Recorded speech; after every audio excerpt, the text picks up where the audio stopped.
इस कार्यक्रम के प्रायोजक हैं समय बदला पर स्वाद न बदला, महक सिल्वर। महक सिल्वर, मेरा दिलबर।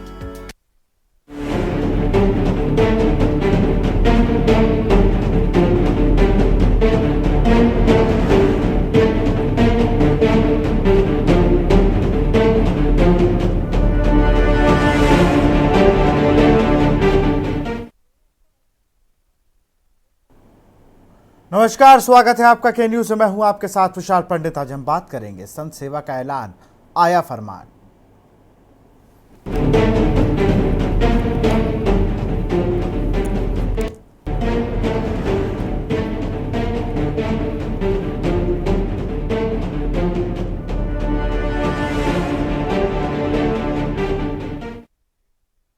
बटोगे तो कटोगे बयान से आगे बढ़ते हुए मर्यादा पुरुषोत्तम श्री राम की तपोस्थली चित्रकूट से संघ प्रमुख मोहन भागवत ने कहा कि स्वयं सेवकों से सनातन और संतों की सेवा में तत्पर रहने का आह्वान किया है।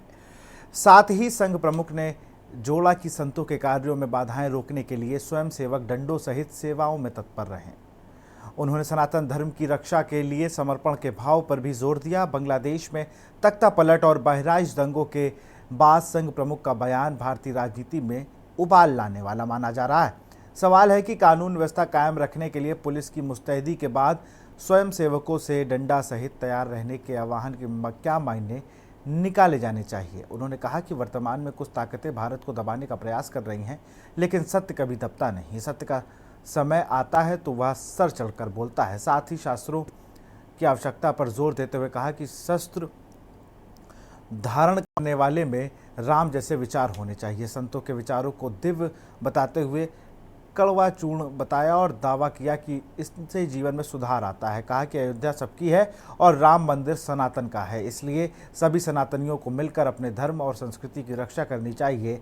संत और संघ में समानता साबित करते हुए दावा किया गया कि संत मंदिर में रहकर पूजा करते हैं, जबकि संघ कार्यकर्ता बाहर रहकर उनकी सुरक्षा में रहते हैं। सनातन को वैश्विक ठहराते हुए दावा किया गया कि सनातन धर्म मानने वाले विदेशों में भी हैं, इसकी महिमा का प्रचार प्रसार कर रहे हैं। मूल बात पर वापस लौटते हुए भागवत ने सभी सनातनियों से एकजुटता का आह्वान करते हुए कहा कि कर्तव्य पथ पर डटे रहे और सत्य के लिए कार्य करते रहे। असत्य कुछ समय तक भ्रम फैला सकता है, लेकिन अंततः सत्य की ही विजय होगी।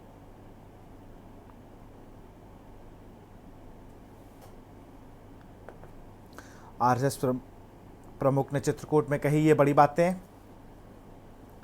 संतों की सेवा में डंडों सहित तत्पर रहे स्वयं सेवक।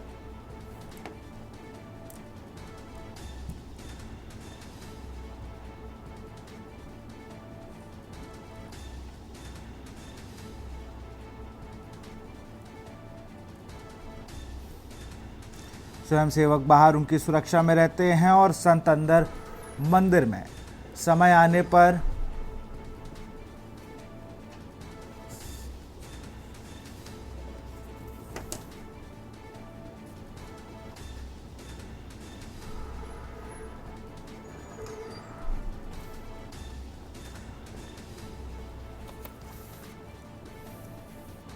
और इसी पर चर्चा करेंगे। हमारे साथ खास पैनल दिवाकर मिश्रा, नेता बीजेपी हैं, रणविजय सिंह संघ विचारक हैं, प्रमोद गोस्वामी वरिष्ठ पत्रकार। सबसे पहले प्रमोद जी, आप ही के पास चलूंगा।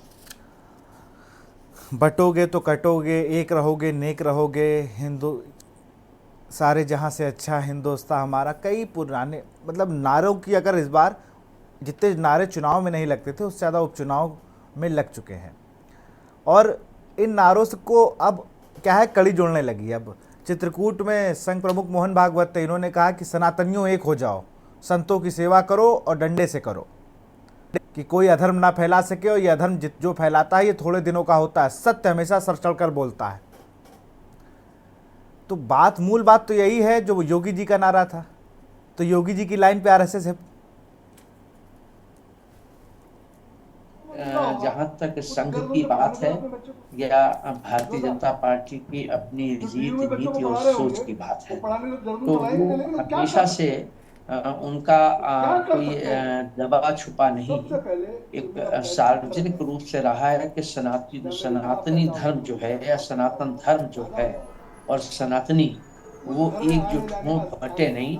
और धर्म हिंदुत्व सनातनी मतलब वही है, तो वो सब लोग एकजुट हों, ये उनका रहा है और उसी पर संघ चलता रहा है।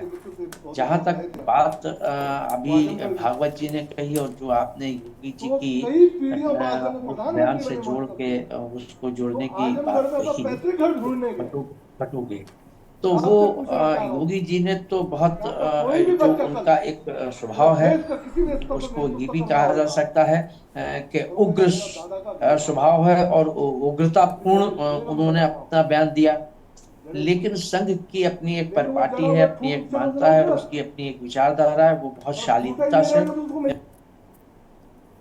अपनी बात रखती आई है। ये तेरे दादा का घर था। लेकिन प्रमोद साथ ही जी, साथ एक बात और भी है कि तो भारतीय सिंबॉलिक जनता चीज क्या नाम संघ प्रमोद जी, जो है आपके वो बैकग्राउंड से कुछ आवाज़ें आ रही, जरा ऑडियो क्लियर करा लीजिए अपना, तब मैं दिवाकर मिश्रा जी के पास चलूँगा। आप बैकग्राउंड से कुछ आवाज़ें आ रही हैं, उन्हें चेक करा लीजिए।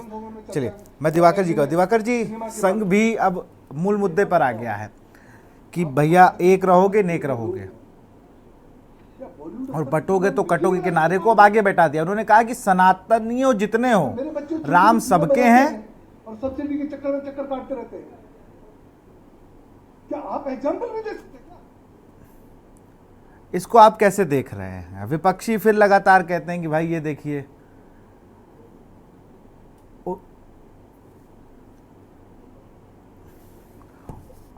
विपक्षी लगातार यही कहते हैं कि भाई इनका तो ये काम है, समाज का विभाजन है, ऐसे समाज बटेगा। दिवाकर जी, माध्यम से कहना चाहता हूं कि सनातन अनादि है, अनंत है। विश्व की जितनी भी संस्कृतियां हैं वह सनातन से ही निकली हुई हैं। इस सृष्टि की रचना ब्रह्मा जी ने की थी और जो हमारा इतिहास है उसमें अगर आप इस्लाम की बात करते हैं तो उनका जो भी इतिहास है, जो साहित्य है, वो 5000 वर्षों का है जी। जो क्रिश्चियंस हैं उनका जो है इतिहास 2024 वर्षों का है। परंतु यह जो सनातन है यह अनादि है, अनंत है। और भारत ऋक्षु गुरु के रूप में जो हमारे मनीषी रहे हैं, जो हमारे संत रहे हैं, उन्होंने पूरे विश्व को रास्ता दिखाने का काम किया।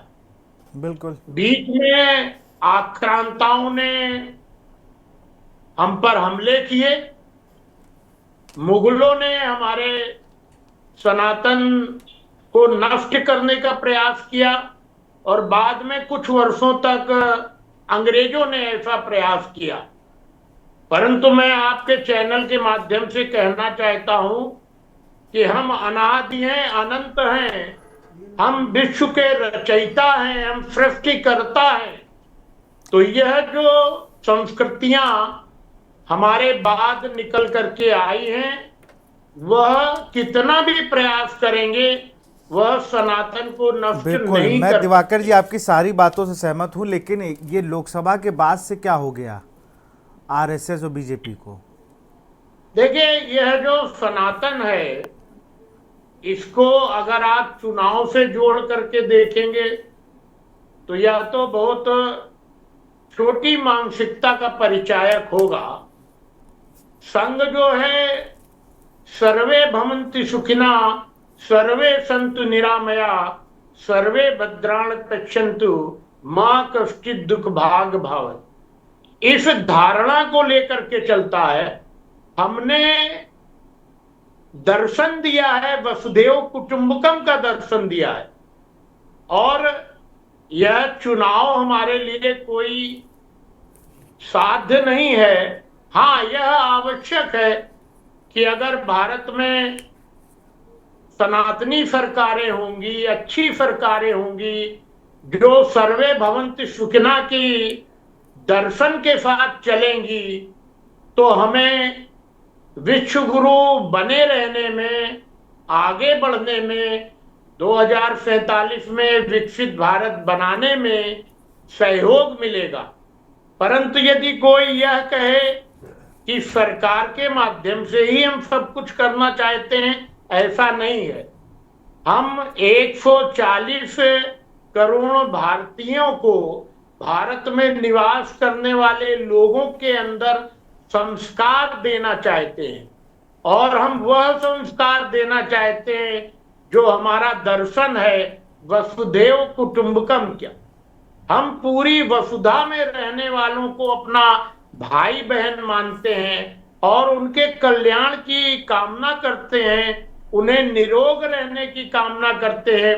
यह हमारे मनीषियों ने किया है, चाहे भगवान राम रहे हों, चाहे भगवान कृष्ण रहे हों, या हमारे अन्य जो इस तरह के देवी देवता हैं, उन्होंने पूरी वसुधा को अपना कुटुंब माना है और उनके कल्याण के लिए उन्होंने यावत जीवन कार्य किया है। राष्ट्रीय स्वयंसेवक संघ भी कुछ उसी तरह का कार्य कर रहा है, उसी परंपरा को आगे बढ़ा रहा है।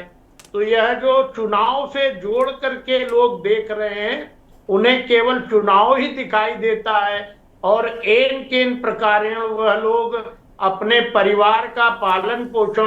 मैं आपकी किसी बात को डिनाई नहीं कर रहा हूं दिवाकर जी, लेकिन मेरे सवाल का ये जवाब नहीं है, ये मेरे सवाल का जवाब नहीं है। मैं आपके चैनल के माध्यम से यह विचार पूरे देश के 140 करोड़ लोगों को देना चाहता हूं। चलिए ठीक है, संघ विचारक हमारे साथ रणविजय सिंह जी हैं। रणविजय जी, मैं विपक्षी दलों की बात करूंगा। अभी विपक्षी नेता शौर्य सिंह हमारे साथ जुड़े नहीं हैं, लेकिन मुख्य रूप से जो विपक्ष के लोग हैं वो अब आरोप लगाने लगे हैं कि 36 सीटें या जो इतनी सीटों पर हार हुई है, इसी की वजह से अब ये विभाजनकारी बातें करने लगे हैं। ये आप भी सुनते होंगे, सभी सुनते होंगे। अब ये कह रहे हैं कि एक हो जाओ, ये बटोगे तो कटोगे। इससे लोगों पर गलत इम्पैक्ट पड़ रहा है और इसका समाज में एक गलत मैसेज जा रहा है। और इस तरीके का बयान फिर कि सनातनियों फिर निकल आओ डंडा लेके, संघ जितने भी हो तुम लोग रक्षा करो, इसका भी उनका कहना यह है कि भाई इस तरीके के बयान एक अलग माहौल क्रिएट करते हैं प्रदेश में या भारत में। रणविजय जी। विशाल जी, हमारे पूज्य मोहन भागवत जी ने जो कहा उसको पूरे संदर्भ में देखने की जरूरत है जी। चुनाव से जो लोग उनकी बातों को या पिछले कुछ दिनों में जो बयान आए उनको जोड़कर जो देखने की कोशिश करते हैं, वह दरअसल जो सनातनी हैं, जिनमें भारत की आत्मा बसती है, उनको भटकाने की कोशिश करते हैं, उनको बरगलाने की कोशिश करते हैं, जिससे वह अलग अलग समूहों में बटे रहें, अलग अलग वर्गों में बटे रहें। तो इसलिए वह इस किस्म की बातें करने की कोशिश करते रहे। और यह कोई नया नहीं है। यह आपको जो भागवत जी ने कहा उसको जानने समझने के लिए आपको थोड़ा पीछे लौटना पड़ेगा, इतिहास में लौटना पड़ेगा जी। ठीक है, भागवत जी ने जो कहा कि राम सबके हैं, अयोध्या सबकी है, तो क्या गलत कहा? बिल्कुल।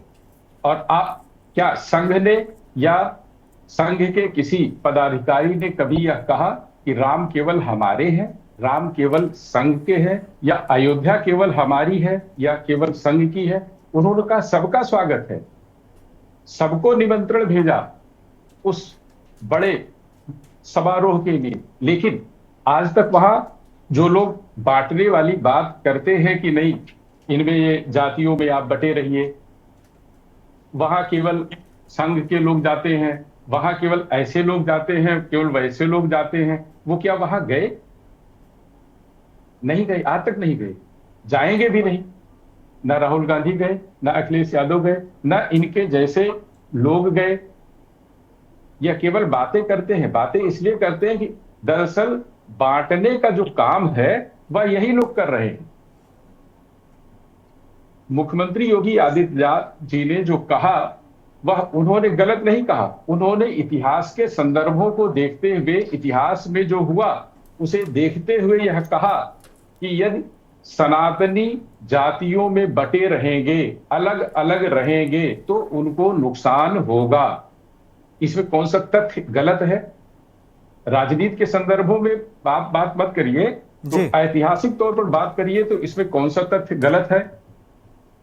भागवत जी ने जो कहा कि हम साधु संत जो उनकी रक्षा करेंगे, स्वयंसेवक डंडे लेकर खड़े रहेंगे, जो विधर्मी आएंगे उनको परेशान करने के लिए हम उनको वहां से भगाएंगे। जो विधर्मी, जो उद्दंडी उपद्रवी किस्म के लोग जो आएंगे उनको वहां से भगाया जाएगा। प्रभु श्री राम ने भी तो यही किया, साधु संतों की ही तो रक्षा की। अयोध्या से लंका तक जो उनकी यात्रा है, उस यात्रा मार्ग को देखिए, उनमें जिन जिन लोगों का कल्याण किया वह कौन लोग थे? हमारे समाज के विभिन्न तबकों के लोग थे जिनका उनके इस पूरे मार्ग में कल्याण हुआ। भगवान कृष्ण, क्या उनको एक गलत तरीके से चित्रित और प्रस्तुत किया जाता है?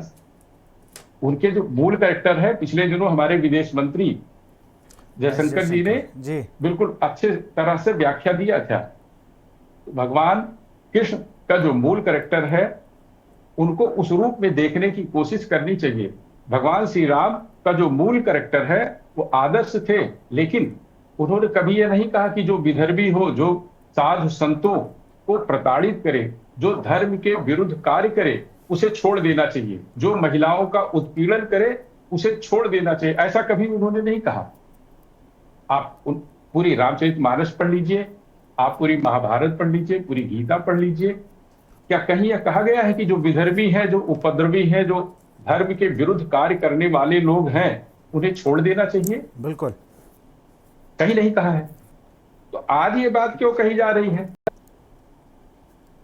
ठीक है, न्यायपालिका का अपना एक अलग काम हो सकता है, लेकिन भारत उन्हीं लोगों, जो भारतीय, जो सनातनी है, भारत उन्हीं में बसता है, यह कहने में कोई गुरेज नहीं है। संघ प्रमुख जी ने जो कहा, उसके पीछे भी यही आशय तत्व है कि यह सनातनियों एक हो जाओ, यानी सनातनी यदि बटे रहोगे तो 7वीं सदी से लेकर अब तक जो विदेशी आक्रमणकारी भारत में आए हैं, वह आपको बांट कर ही राज करते रहे हैं। आप में फूट डालकर ही उन्होंने अपना विस्तार किया है, आपका भला नहीं किया, बिल्कुल अपना भला किया है जी। चाहे वो इस्लाम भारत में आया हो, उसने कभी क्या सनातनियों का भला किया? जहां वह ताकतवर हुआ वहीं दूसरे धर्मों का नुकसान किया। ईसाई आए, अंग्रेज आए, तो उन्होंने सनातनियों का कोई भला नहीं किया, उन्होंने अपना भला किया। एक छोटा सवाल, मोहन भागवत जी ने जो कहा, मैं उसको मेरा एक सवाल है, मोहन भागवत जी ने जो कहा, उसमें कुछ भी गलत नहीं है। सनातन मजबूत रहेगा, सनातनी एक रहेंगे तो भारत मजबूत रहेगा। एक मेरा सवाल है, कासगंज से चंदन गुप्ता को आप जानते होंगे जी। एक रैली निकल रही थी, तिरंगा यात्रा, जिसमें उनकी गोली मारकर हत्या हो जाती है। उनके पिता कल धरने पे बैठते हैं और अभी भी उनको न्याय की गुहार है।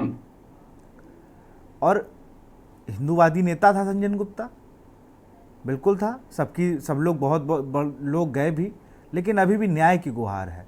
तो रक्षा करने की जब बात आती है तो वो तो कर रहे हैं, लेकिन उनके साथ अगर कुछ हो जाता है तब उनके साथ क्या होगा? कोई है ही नहीं। वो बेचारे, उनके पिता कल अपनी इस सरकार में उनको धरने पे बैठना पड़ रहा है, कोई सहयोग नहीं है उनका।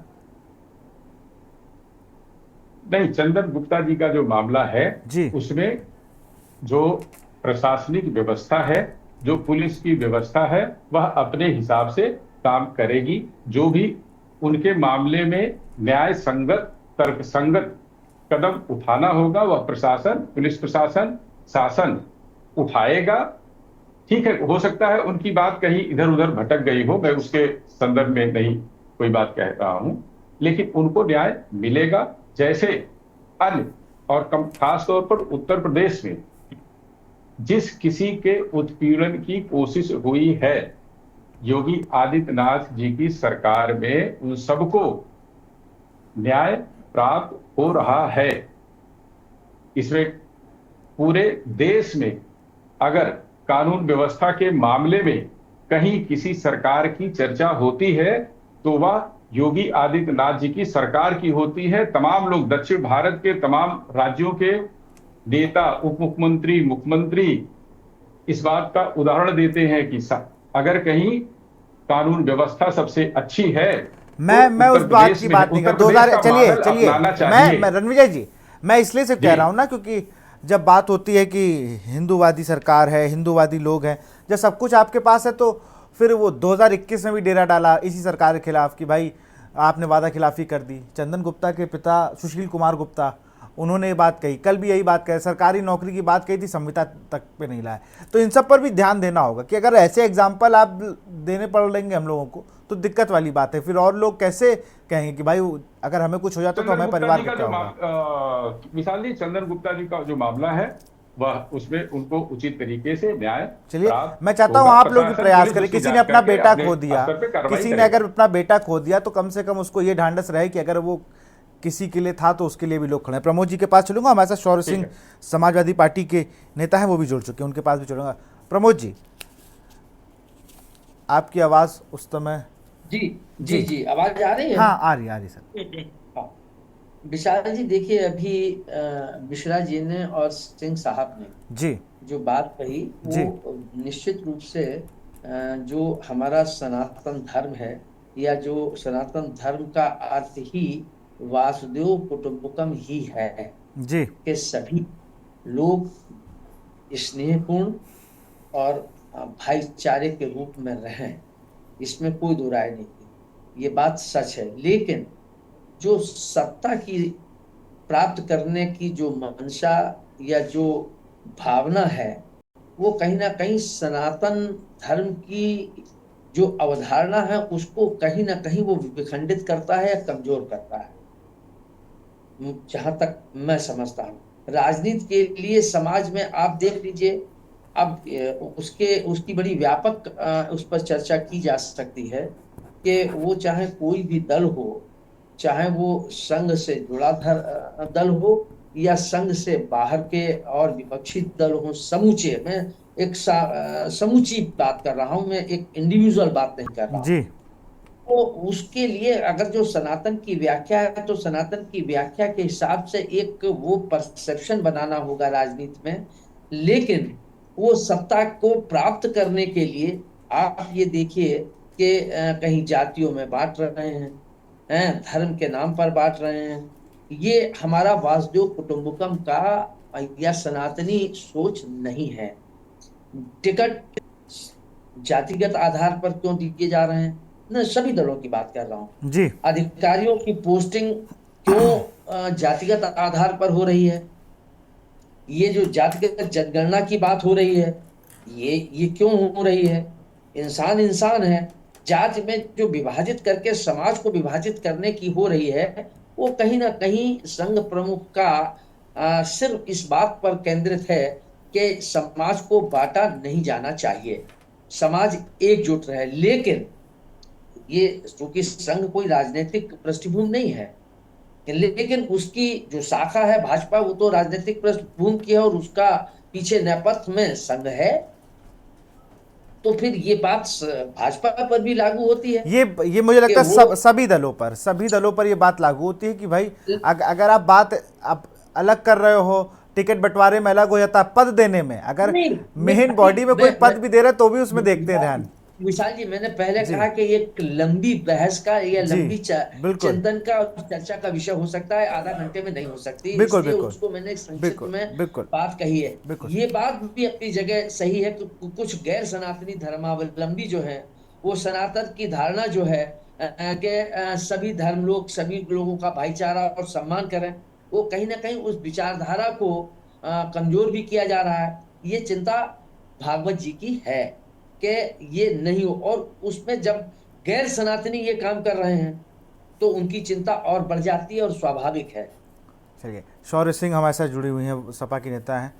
मैम, आप इस बयान को कैसे देखती हैं? उन्होंने ये बात कही और उसमें उन्होंने ये भी... बिल्कुल प्रमोद जी, मैं शौर्य सिंह के पास चलूंगा। आवाज अगर मेरी आवाज उन तक पहुंच रही हो तो जी विशाल जी, आपकी आवाज आ रही है। बिल्कुल। मोहन भागवत के इस बयान को कैसे लेती हैं आप? जी नमस्ते विशाल जी। जी ये जो मोहन भागवत जी ने बयान दिया, ये एक भड़काऊ बयान है। और जिस तरीके से हम देख रहे हैं कि भारतीय जनता पार्टी ने इधर आए कुछ बीते दिनों में जिस तरीके से स्टेटमेंट्स दिए हैं, बयान दिए हैं, वो आप देखिए तो एक जातिगत भावनाओं को आप भड़का रहे हैं, आप लोगों को भड़काने की कोशिश कर रहे हैं। जो चुनाव का इस समय उपचुनाव का माहौल चल रहा है विभिन्न क्षेत्रों में, आप उस क्षेत्र में आप ये सारे स्टेटमेंट लोग ले करके किस तरीके से इस पे अपनी प्रतिक्रिया देंगे, किस तरीके से आप इसको भी बिगाड़ने की कोशिश कर रहे हैं। आप सत्ताधारी हैं, आप अपने एक अलग पैगाम पे बैठे हैं, आप लोगों को इस तरीके से स्टेटमेंट देना ये शोभा नहीं देता है। और आप ये कहते हैं कि आप नो वायलेंस को प्रेरित करते हैं, लेकिन हम आपसे ये बताएंगे, ये कहेंगे विशाल जी, जिस तरीके से कुछ दिनों में हमने हर जगह एक भय का माहौल देखा है। आपका ये कि हर जगह जो है दंगे हो रहे हैं, लड़ाइयां हो रही हैं। कहाँ दंगे हो रहे हैं भाई? किस जगह दंगे हो रहे हैं? गलत बात बोल रही हैं आप। पहले मेरी बात को आप पूरा होने दीजिए सर। किस जिले में दंगे हुए भाई? चलिए आप सबको रोकूंगा, आप सबको रोकूंगा। स्मृति, चलिए बहुत बहुत शुक्रिया, बहुत बहुत शुक्रिया। समय की कमी है। शौर्य सिंह जी बहुत बहुत शुक्रिया आपका, दिवाकर मिश्रा जी का बहुत बहुत शुक्रिया, प्रमोद जी का बहुत बहुत शुक्रिया, रणविजय सिंह का भी बहुत बहुत शुक्रिया। और सीधे आपको स्मृति ईरानी क्या कुछ कह रही, धारा 370 पे जम्मू कश्मीर में जो विधेयक पास हुआ उसको लेकर क्या कुछ कह रही, सुन लेते हैं। Against tribal rights, rights of Dalits, OBCs, women and children. What they seek is a special status for themselves and not the people of Jammu Kashmir. Devendra Parashar. मैं पिछले 5 सालों में हटने के बाद जिस प्रकार से लगातार डेवलपमेंट को लेकर ही जम्मू कश्मीर में चर्चा होती रही थी और वही नैरेटिव था। इस प्रकार की अलगाववादी चीजें जो होनी शुरू हुई है, क्या ये अफेयर आप लोग को करता है कि आगे बहुत कुछ काम? मुझे ऐसा लगता है कि इंडिया अलायंस ने जो बिगुल छेड़ा है जम्मू कश्मीर में, वो अगर विकास के संदर्भ में होता तो जम्मू कश्मीर के आवाम को उससे ज़्यादा फायदा होता। मुझे लगता है कि आंतरिक सुरक्षा के विषयों पर अगर भारत की सरकार के साथ मिलकर राष्ट्रीय सुरक्षा, नागरिक सुरक्षा पर वो बल देते तो वो एक सकारात्मक राजनीति का प्रमाण होता। इस प्रकार के रेजोल्यूशन को पारित कर वो भारत के संविधान, भारत की संसद, भारत की सुप्रीम कोर्ट के खिलाफ एक अपना स्टैंड लेकर जम्मू कश्मीर के आवाम को, जो शांति प्रिय है, जो विकास पसंद है, उनको क्या संदेश देना चाहती है। मैं पुनः कहती हूं कि इंडिया अलायंस के नेता आवाम के लिए नहीं, अपने स्वार्थ के लिए, अपने लिए स्पेशल स्टेटस चाहते हैं ताकि पुनः जम्मू कश्मीर की तिजोरी को वो लूट सके। आमोद राय।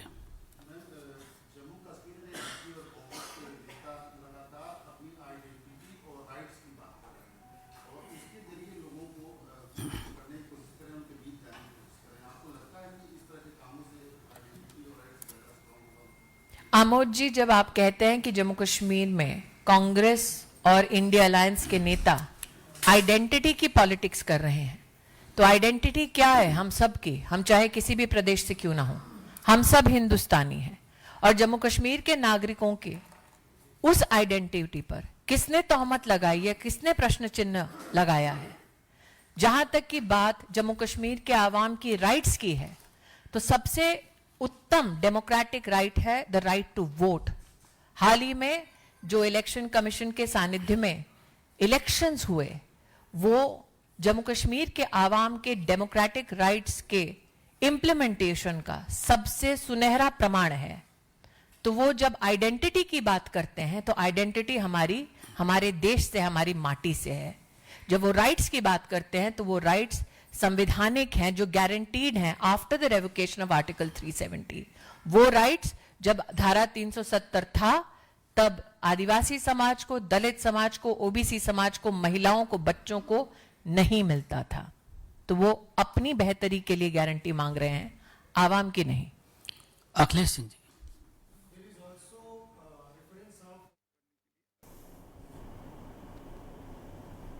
तो फिलहाल इस कार्यक्रम में इतना ही। देखते रहिए न्यूज़ इंडिया। नमस्कार।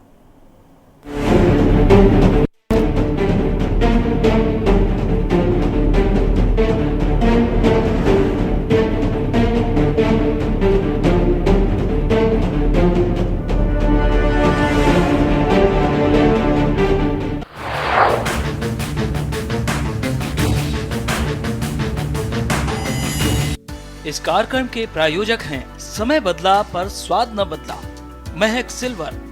महक सिल्वर, मेरा दिलबर। आप देख रहे हैं के न्यूज, खबरों का सारथी।